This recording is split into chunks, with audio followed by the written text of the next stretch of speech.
HKCSന്റെ ഈ യോഗത്തിൻ്റെ അധ്യക്ഷനും ഇതിൻ്റെ പ്രസിഡന്റുമായ സാബു മുളയനക്കുഞ്ഞാൽ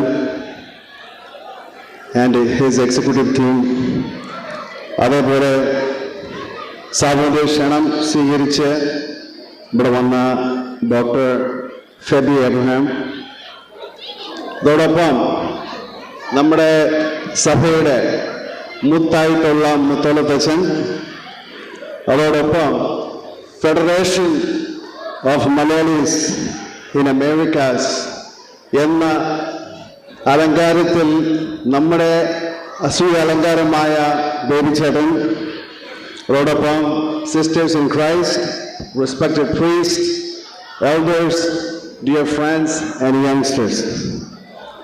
ഇന്നത്തെ പ്രസംഗം ഞാനൊരു 2 മിനിറ്റ് കൂടുതലെടുക്കും. കാരണം ബാക്കി എല്ലാവരും ഇത്രയും നേരം പ്രസംഗിച്ചു. അപ്പം ഞാനിങ്ങോട്ട് 2 മിനിറ്റ് എടുത്തില്ലെങ്കിൽ ശരിയല്ലോ. ആദ്യമായിട്ട് ഈ സാബു മുളയനക്കുഞ്ഞലിനെയും അദ്ദേഹത്തിൻ്റെ എക്സിക്യൂട്ടീവ് ടീമിനെയും അതേപോലെ പോഷക സംഘടനയായിട്ടുള്ള ബാക്കിയുള്ള എല്ലാ സംഘടനയെയും ആദ്യമായിട്ട് ഞാനൊരു ഈ പ്രവർത്തന ഉദ്ഘാടനത്തിലെ ചടങ്ങിൽ അവർക്കൊരു കൺഗ്രാജുലേഷൻസ് ഓഫർ ചെയ്തോട്ടെ. ഒരു കൈ അടിച്ചാൽ കുഴപ്പമില്ലായിരുന്നു. നിങ്ങൾക്കറിയാമെന്നറിയത്തില്ല എത്ര പേര് HKCSന്റെ കലണ്ടർ നോക്കുന്നുണ്ടെന്ന് എനിക്കറിയത്തില്ല.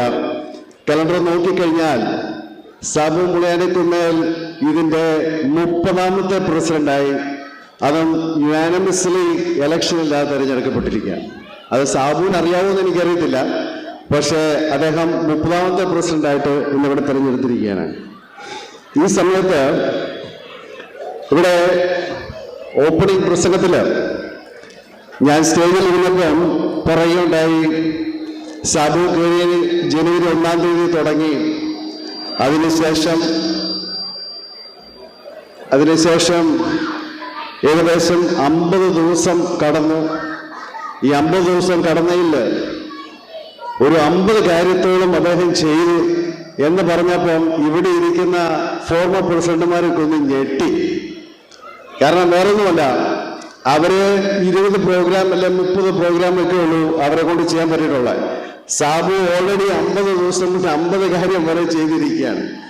പക്ഷേ ഒരു കാര്യം ഉറപ്പായിട്ട് പറയാം, സാബുവിൻ്റെ കൂടെയുള്ള ബിൽഡിംഗ് ബോർഡ് കമ്മിറ്റിയിലുള്ള ജെയിംസും അതേപോലെ മനു ചേത്തലിലും ഇവിടെയുള്ള മൈക്ക് സെറ്റും അതേപോലെ പുതിയ പോഡിയും ഈ സൈഡിലത്തെ ടേബിളും ഒക്കെ എടുത്ത് മാറ്റിക്കഴിഞ്ഞപ്പം കാനായ കമ്മ്യൂണിറ്റി സെന്റർ വളരെ ഭംഗിയായിട്ടിരിക്കുന്നു.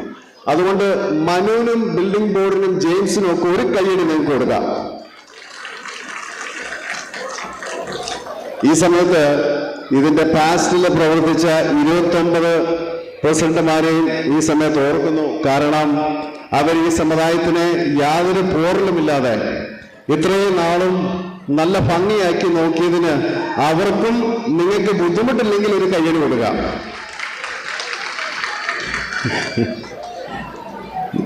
ഞാൻ ഇന്ന് നിങ്ങളെ കൊണ്ട് കൈയടിപ്പിക്കും, ചിരിപ്പിക്കും. അപ്പം രണ്ടും തയ്യാറായിക്കോണം കേട്ടോ. ഇത് I'm happy to share the stage with Dr. Feby Abraham. അദ്ദേഹത്തിൻ്റെ വളർച്ചയിൽ ഒരു ഫോർമർ ഹെൽത്ത് കെയർ എക്സിക്യൂട്ടീവ് എന്നുള്ള രീതിയിൽ എനിക്കും വളരെയധികം സന്തോഷവും അതേപോലെ അസൂയയും തോന്നുന്നുണ്ട്. കാരണം അദ്ദേഹത്തിൻ്റെ വളർച്ച എന്ന് പറയുന്ന ഒരു മലയാളി, അതൊരു ഫാദർ മർത്തോമായി ജനിച്ച് അമ്മ യാക്കോബയായിട്ട് നിൽക്കുന്ന ഒരാള്. അപ്പം യഥാർത്ഥ ഒരു മലയാളി മെമ്മോറിയൽ ഹെർമൻ്റെ സിസ്റ്റം എന്ന് പറയുന്ന ഹോസ്പിറ്റലിൻ്റെ ഏറ്റവും സീനിയർ വൈസ് പ്രസിഡന്റ് പൊസിഷനിൽ നിൽക്കുക എന്ന് പറഞ്ഞു കഴിഞ്ഞാൽ അത്ര ഈസി അല്ല. അപ്പോൾ അദ്ദേഹം ഇവിടെ ക്ഷണം സ്വീകരിച്ച് വരികയും ഇവിടുത്തെ ചെറുപ്പക്കാർക്കൊക്കെ ലീഡർഷിപ്പിൻ്റെ സ്കിൽസിനെ കുറിച്ചൊക്കെ പറഞ്ഞു കൊടുക്കുകയൊക്കെ ചെയ്തപ്പം ഞാനത് വളരെ അഭിമാനം കൊള്ളുന്നു. കാരണം ഹെൽത്ത് കെയറിൽ ഇൻഡസ്ട്രിയിൽ ഇതേപോലെ മലയാളികളായിട്ട് ഒരു ഡോക്ടർ ഫെബി എബ്രഹാം പോരാ, അതുകൂടാതെ ഇനിയും പലരും വരണം എന്നും കൂടി ആഗ്രഹിക്കുന്നു. Once again I'm very happy to share this stage with Dr. Fabi Abraham. രണ്ടാമത്, ഞാൻ എൻ്റെ ഇലക്ഷൻ കഴിഞ്ഞു കഴിഞ്ഞാൽ ഈ നിങ്ങളെല്ലാവരും കൂടി എനിക്ക് വന്ന ഫോർമർ പ്രസിഡന്റ് തോമസ് വിക്ടറിൻ്റെ സമയത്ത് എനിക്കൊരു വിക്ടറി പാർട്ടിയൊക്കെ തന്നു. അത് വളരെയധികം സന്തോഷത്തോടെ ഞാൻ സ്വീകരിച്ചു. പക്ഷേ ഇലക്ഷൻ കഴിഞ്ഞ് കഴിഞ്ഞിട്ട് ഇതുവരെ പബ്ലിക്കിൽ എനിക്ക് മുത്തോളത്തച്ഛനൊരു താങ്ക്സ് പറയാൻ പറ്റിയില്ല. അതിൻ്റെ കാരണം എന്താണെന്ന് വെച്ച് കഴിഞ്ഞാൽ വേറൊന്നുമല്ല, നിങ്ങളുടെയൊക്കെ പുറകെ എത്ര പ്രാവശ്യം ഞാൻ യാചിച്ചും കാലെ പിടിച്ചും കയ്യെ പിടിച്ചും ടെക്സ്റ്റ് മെസ്സേജ് അയച്ചുമൊക്കെ നിങ്ങളോടൊന്ന് വോട്ട് ചെയ്യാൻ പറഞ്ഞു. നിങ്ങൾ നല്ല ശതമാനം ആൾക്കാർ പോയി വോട്ട് ചെയ്തു. ഞാൻ ഒരു ഫോൺ കോൾ പോലും വിളിക്കാതെ ആദ്യത്തെ ദിവസം പോയി വോട്ട് ചെയ്താണ് മുത്തോളത്തച്ഛൻ. അപ്പം മുത്തോളത്തച്ഛൻ ആർക്കാ വോട്ട് ചെയ്തതെന്ന് എനിക്കറിയത്തില്ല. അത് കുഴപ്പമില്ല, അച്ഛൻ എനിക്ക് വോട്ട് ചെയ്യും എന്നൊരു വിശ്വാസം എനിക്കുണ്ട്. പക്ഷേ മുത്തോളത്തച്ഛൻ്റെ കൂട്ടത്തിൽ ഈ സ്റ്റേജ് ഷെയർ ചെയ്യാനായിട്ട് പറ്റുന്നതിൽ വളരെയധികം സന്തോഷം തോന്നുന്നു. പിന്നെ നമ്മുടെ ബേബി ചാനൽ മണക്കുന്നേൽ ഈ ഹ്യൂസ്റ്റൺ ഗ്രാനൈറ്റ് കാത്തലിക് അസോസിയേഷൻ്റെ 2 പ്രാവശ്യം, ഒന്നല്ല 2 പ്രാവശ്യം പ്രസിഡന്റ് ആകുകയും നമ്മുടെ നാഷണൽ അസോസിയേഷൻ KCCNയിൽ അദ്ദേഹം 1 പ്രാവശ്യം KCCNA പ്രസിഡന്റ് ആകുകയും മലയാളി അസോസിയേഷൻ ഓഫ് ഗ്രേറ്റർ ഹ്യൂസ്റ്റന്റെ പ്രസിഡന്റ് ആകുകയും അത് കൂടാതെ ഇപ്പോൾ ഇന്ന് ഹ്യൂസ്റ്റണിൽ നിന്ന് ആദ്യത്തെ ജ്ഞാനക്കാരൻ എന്ന് പറയത്തക്ക രീതിയിൽ വളരെ പ്രൗഡായിട്ട് പറയാം, ഇന്ന് അദ്ദേഹം ഫോമ എന്ന അസോസിയേഷന്റെ പ്രസിഡന്റായിട്ട് നിൽക്കുകയാണ്. അപ്പൊ അദ്ദേഹത്തിന് ഈ കൺവെൻഷൻ ഈ സമ്മറിൽ വരുന്നുണ്ട്. അപ്പൊ നിങ്ങളെല്ലാവരും അതിൽ പോയി സംബന്ധിക്കണം, അതിൽ പങ്കെടുക്കണം എന്ന് ഞാൻ പ്രതീക്ഷിക്കുന്നു. എനിക്ക് ബേബി ചേട്ടനോട് ഒരു റിക്വസ്റ്റ് ഉണ്ട്.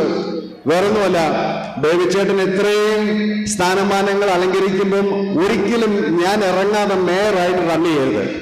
മേയറായിട്ട് റൺ ചെയ്ത് കഴിഞ്ഞ് കഴിഞ്ഞാൽ ഞാൻ തോറ്റുപോകും എന്നുള്ളത് ഉറപ്പാണ്. അതോടൊപ്പം 15ാമത്തെ നാഷണൽ KCCNA നാഷണൽ കൺവെൻഷനിൽ വെച്ച് എനിക്ക് ക്നായിത്തുമ്മൻ സർവീസ് അവാർഡ് കിട്ടുകയും അത് നമ്മുടെ ഫോർമർ പ്രസിഡന്റ് സിറിൽ തൈപ്പറമ്പിൽ എനിക്ക് വേണ്ടി അത് ഏറ്റുവാങ്ങുകയും അത് കഴിഞ്ഞ് ഭയങ്കര ഭാരം കൂടിയ കാരണം അദ്ദേഹം പാപം ചുമന്ന് അത് ഹ്യൂസ്റ്റണിൽ കൊണ്ടുവരികയും ഇവിടെ വന്നു കഴിഞ്ഞ് അത് വേറൊരു പ്രസിഡന്റ് തോമസ് വിക്ടർ എനിക്കത് തരികയും ഒക്കെ ചെയ്തുകൊണ്ട് ഈ അവാർഡുമൊക്കെ മേടിച്ച കാരണം എനിക്കൊരു 2 കാര്യം ക്നായിത്തുമ്മനെ കുറിച്ച് പറയാൻ നിങ്ങളോട് ആഗ്രഹമുണ്ട്. കാരണം ഇനി മുത്തോളത്തച്ഛൻ ചാറ്റ് ജിപിടിക്ക് പോലും പറയാൻ പറ്റാത്ത രീതിയിൽ വളരെ ഭംഗിയായിട്ട് ക്നായിത്തുമ്മനെ കുറിച്ച് പറഞ്ഞു കഴിഞ്ഞു. ഞാൻ അതുകൊണ്ട് അതൊന്നും റിപ്പീറ്റ് ചെയ്യുന്നില്ല. വേറെ ഐഡിയാസാണ് ഞാൻ പറയാൻ ഉദ്ദേശിക്കുന്നത്. ഇന്ന് ഞാൻ ഓർക്കുന്നു 2022 ജോജോ തറയലിന്റെ പ്രസിഡന്റ് ആയിരിക്കുന്ന സമയത്ത് സാധാരണ പ്രൊസഷൻ പുറകിൽ നിന്ന് മുമ്പിലോട്ടാണ്. ഇത് അന്ന് ഈ കമ്മ്യൂണിറ്റീനെ കെട്ടിപ്പൊക്കിയ, ഇതിനു വേണ്ടി വേർപ്പൊളിച്ച ഒരുപടി സീനിയേഴ്സും ഇവരെല്ലാവരും ഇവിടെ നിന്ന് ഫ്രണ്ടിൽ നിന്ന് പുറകോട്ട് പോയി ആ സ്റ്റാച്യു നമ്മുടെ ഫോയറിൽ വെക്കുന്ന ഒരു നിർണായ നിമിഷം ഞാൻ ഓർക്കുന്നു. ക്നായിത്തുമ്മന്റെ സ്റ്റാച്യുവിനെ കുറിച്ച് പറയുമ്പോൾ എനിക്ക് തോന്നുന്നത്, എൻ്റെ അറിവ് ശരിയാണെങ്കിൽ ടാംപ ഫ്ലോറിഡ, നമ്മുടെ കാനായ അസോസിയേഷൻ ടാംപ ഫ്ലോറിഡയാണ് ഈ ഔട്ട്സൈഡ് കേരള ഏറ്റവും ആദ്യം ഈ സ്റ്റാച്യു വെച്ചിരിക്കുന്നത്. അന്ന് ടോമി മാലക്കരപ്പുറത്തും അതുപോലെ സുനിൽ മാധവപ്പള്ളിയൊക്കെ കൂടി പ്രസിഡന്റായിട്ടിരിക്കുന്ന സമയത്താണ് അന്ന് കേരളത്തിൽ നിന്ന് ആദ്യമായിട്ടൊരു കാനായ സ്റ്റാച്യു ഇവിടെ കൊണ്ടുവരാൻ പറ്റിയത്. നമ്മൾ കുറച്ച് വർഷങ്ങൾ താമസിച്ചാണെങ്കിലും അത് ജോജോനെ കൊണ്ട് അന്ന് കമ്മ്യൂണിറ്റിയിൽ ഒരു കാനായ ഒരു പ്രതിമ, ഈ ക്നായിത്തുമ്മന്റെ പ്രതിമ വെക്കുവാനായിട്ട് അദ്ദേഹത്തിന് സാധിച്ചു.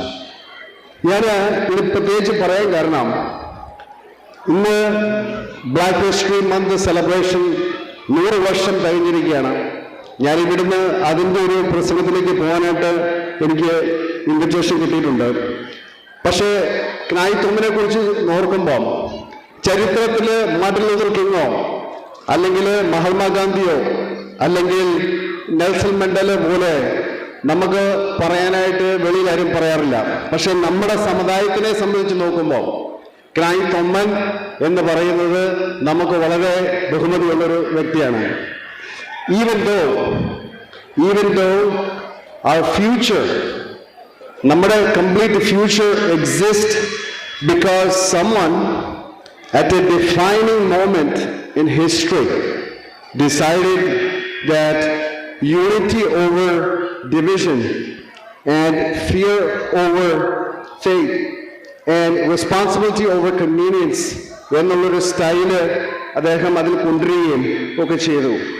ഞാൻ ജ്ഞാനയത്തിനെ കുറിച്ചും ഇതിനെക്കുറിച്ച് കൂടുതൽ പറയാൻ ആഗ്രഹിക്കുന്നില്ല. പക്ഷെ നിങ്ങളൊരു കാര്യം മനസ്സിലാക്കണം, നമ്മുടെ നമ്പേഴ്സ്, ജ്ഞാനായ സമുദായം എന്ന് പറയുന്നതിനകത്ത് നമ്പേഴ്സ് വളരെ കുറവാണ്.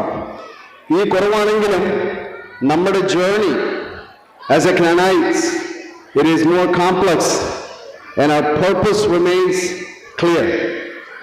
നമ്മൾ ആരും ഈ ഹെറിറ്റേജ് ക്രിയേറ്റ് ചെയ്തതല്ല, നമ്മളിൽ വന്നു വീണതാണ്. അതോടൊപ്പം ഇത് ഈ ഹെറിറ്റേജ് ഡൈല്യൂട്ട് ചെയ്യാനോ അബാൻഡൻ ചെയ്യാനോ ആർക്കും അല്ലെങ്കിൽ ആരെ കൊണ്ടും സമ്മതിക്കാതിരിക്കുകയും instead protect and strengthen and pass on ആണ് നമ്മൾ ചെയ്യേണ്ടത്. നമ്മുടെ ചെറുപ്പക്കാരെ ഒത്തിരി പേര് ഇവിടെ പുറകെ നിൽപ്പുണ്ട്.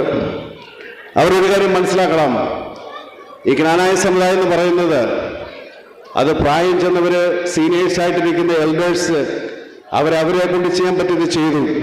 പക്ഷേ നിങ്ങൾ ഓരോരുത്തരുമാണ് ഈ ട്രഡീഷൻസും ഈ ജ്ഞായിത്വമിൻ്റെ ഈ ഒരു സ്പിരിറ്റും ജ്ഞാനായ സമുദായം നിലത്ത് നിൽക്കണമെങ്കിൽ അത് മുമ്പോട്ട് പോവുകയും ചെയ്യേണ്ടത് നിങ്ങൾ ഓരോരുത്തരുമാണെന്നുള്ള ചിന്ത നിങ്ങൾക്കുണ്ടെങ്കിൽ കൊള്ളാം. പിന്നെ വേറൊരു കാര്യം വേണ്ടി പറയാൻ തോന്നുന്നു, ജ്ഞാനായ സെലിബ്രേഷൻ്റെ ജ്ഞായിത്വമ്മൻ്റെ ഒരു സെലിബ്രേഷൻ ആയതുകൊണ്ട് ഒരു 2-3 കാര്യങ്ങളും കൂടി പറഞ്ഞുകൊണ്ട് ഞാൻ നിർത്തുകയാണ്. നമുക്ക് എല്ലാവർക്കും വൈറലായിട്ട് ഒരു വീഡിയോ നമ്മുടെയൊക്കെ വാട്സാപ്പിൽ കൂടെയൊക്കെ ഇറങ്ങി കണ്ടിട്ടുണ്ട്. അത് കാരിത്താസിൻ്റെ ചൈതന്യ സെൻറ്ററിൽ വെച്ച് ഇറക്കിയൊരിതാണ്. നമ്മുടെ പ്രിയങ്കരനായ ബിഷപ്പ് മാർ മാത്യു മൂലക്കാട്ട് അദ്ദേഹം ജന്മത്തിനെയും കർമ്മത്തിനെയും കുറിച്ചും പറയുന്നുണ്ട്. അപ്പം അദ്ദേഹം ഇങ്ങനെ പറഞ്ഞു വീഡിയോയ്ക്കകത്ത്, വീഡിയോ ഉണ്ട്, ഞാനിപ്പോൾ പറയുന്നതിനകത്ത് അത് വീഡിയോയിനെ കോട്ട് ചെയ്താണ് പറയുന്നത്. Those who are born of Knanaya parents, അവർ ജ്ഞാനായക്കാരാണ്. ജ്ഞാനായ മാതാപിതാക്കൾക്ക് ഉണ്ടാകുന്നവർ ജന്മം കൊണ്ട് ജ്ഞാനായക്കാരാണ്. അത് ശരിയാണ്, അതിനകത്ത് യാതൊരു വ്യത്യാസവും ഞാൻ കാണുന്നില്ല. അതേപോലെ ഈ ഒരു ജ്ഞാനായക്കാരൻ അല്ലെങ്കിൽ ജ്ഞാനായക്കാര് മരിക്കുന്നിടം വരെ അവർ ജ്ഞാനായക്കാരാണ്. അതും ശരിയാണ്, അതും കറക്റ്റാണ്. പക്ഷേ ഇവിടെ ഒരു ആശയക്കുഴപ്പമുള്ളത് ജന്മത്തിൻ്റെ അല്ല. ഈ കർമ്മമില്ലായിരുന്നെങ്കിൽ ഈ കസേരയിൽ നിങ്ങൾ എല്ലാവരും ഇവിടെ കാണുമോ? കാരണം കർമ്മമില്ലാതെ ജനിച്ചാൽ മാത്രം പോരാ. ഈ കർമ്മമില്ലായിരുന്നെങ്കിൽ ഞാനിവിടെ ചുമ്മാ നിന്ന് എയറിൽ നോക്കി പ്രസംഗം പറയേണ്ട വന്നേനെ. കാരണം നിങ്ങൾ ആരും ഇവിടെ കാണുകയില്ല. അപ്പം ജന്മവും കർമ്മവും ഇല്ലാതെ ഒരു ജ്ഞാനായക്കാരനും മുമ്പോട്ട് പോകാൻ പറ്റിയല്ല. കാരണം ഞാനിത് പ്രത്യേകിച്ച് പറയാൻ കാരണം ഇവിടെ ഇരിക്കുന്ന ചെറുപ്പക്കാർ മനസ്സിലാക്കണം, ഈ ജ്ഞാനായ പേരൻസ് 2 പേരും അവര് ജ്ഞാനായ ആയതുകൊണ്ടാണല്ലോ, അവർക്കുണ്ടായത് കൊണ്ടാണല്ലോ നിങ്ങൾ ജ്ഞാനായിട്ട് സംഭവിക്കുന്നത്.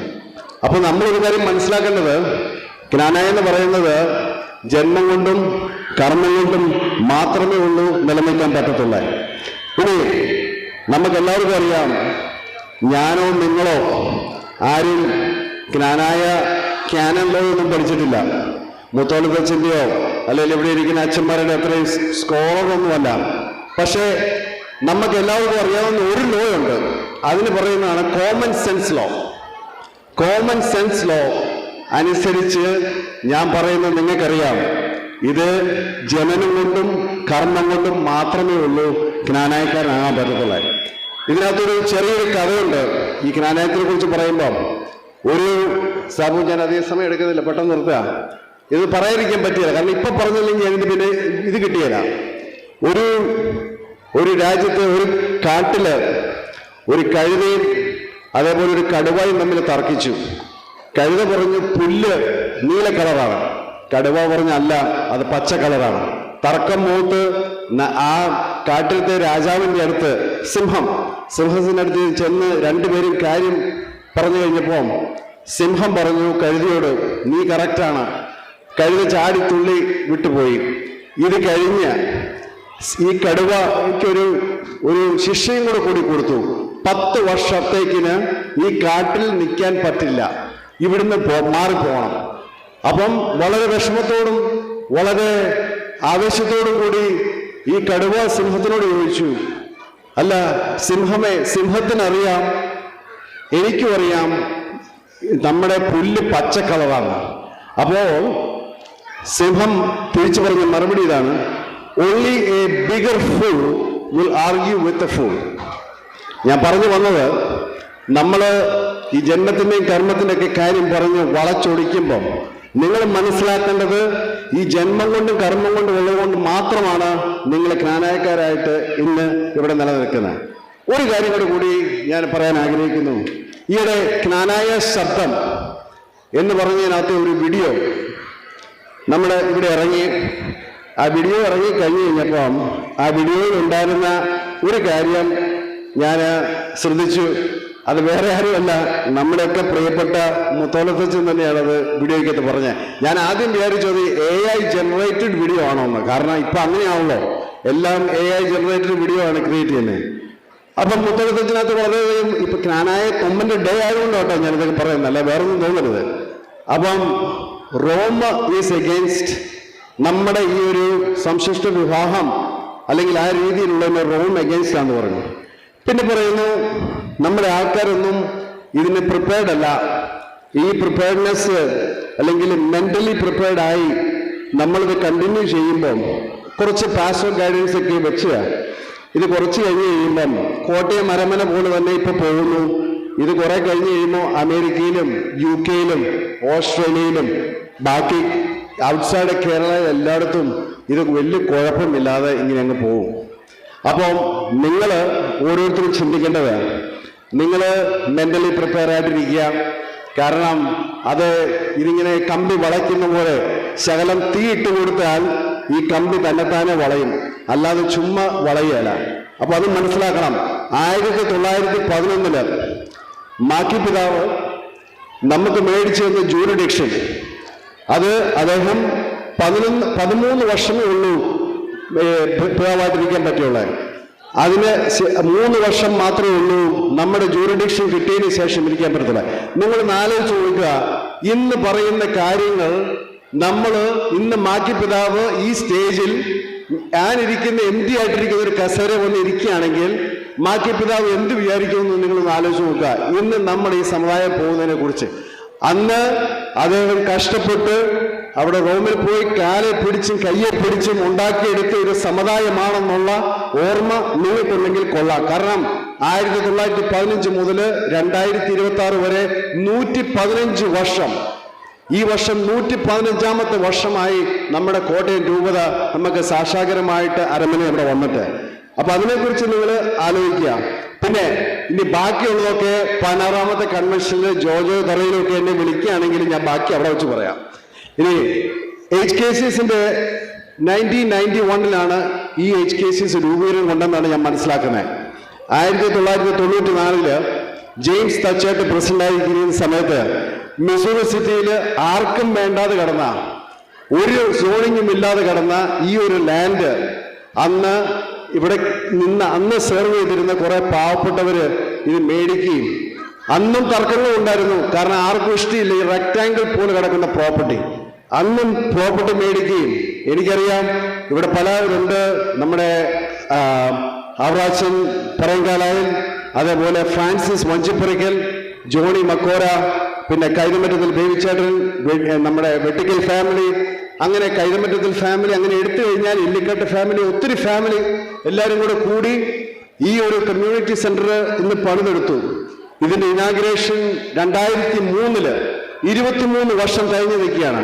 2003 ഇത് ഇനാഗുറേറ്റ് ചെയ്ത ബിൽഡിങ് ഇന്ന് 2026 23 വർഷം കഴിഞ്ഞ് നിൽക്കുമ്പോൾ സാബു മുളിയാനക്കുന്നൽ പ്രസിഡന്റ് ആയതിനു ശേഷം അദ്ദേഹം ഒരു ഇമെയിൽ അയച്ചു. നിങ്ങളോട് എല്ലാവരോടും യാചിച്ചുകൊണ്ട് എന്താണ് യാചിച്ചത്? ഇവിടെ AC ഫിക്സ് ചെയ്യാനായിട്ട് നമുക്ക് ഇത് പൈസ വേണം. അന്ന് കമ്മ്യൂണിറ്റി സെന്റർ മേടിക്കുന്ന സമയത്ത് AC ഇരിക്കുന്ന അവിടെ വരെ ഉണ്ടായിരുന്നുള്ളൂ നമ്മുടെ ഈ പ്രോപ്പർട്ടി.